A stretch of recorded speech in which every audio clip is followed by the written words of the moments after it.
My name is Bradley. When I was in high school, I first started experimenting, um, smoking pot, drinking, just to kind of just to fit in.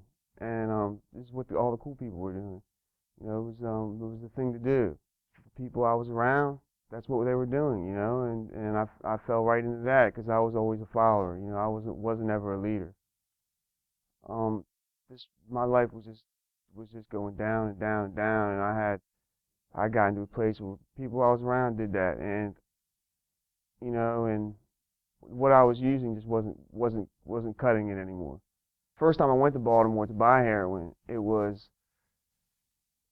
like nothing I've ever experienced. It's like they could spot me. It's like there's a radar out there for addicts. Well, I thought I was hiding my addiction, but it turns out I probably really wasn't doing a very good job. It was just so obvious. I was severely underweight. I would fall asleep in strange places. Um, my behaviors, I had erratic behaviors. I could be hostile, I could be aggressive, or I could be real withdrawn. My behaviors were all over the board. Now that I'm clean, I see it in other people. I see where I used to be. My parents, they showed love. They didn't want to give up on me, but eventually they just had to cut me off and let me learn my own. They had to let me hit bottom, and then I hit bottom. And they weren't there to help me, and I'm grateful for that because I needed that. It was a journey I needed to take. The problem was me the whole time, but I wanted to blame it on everybody else.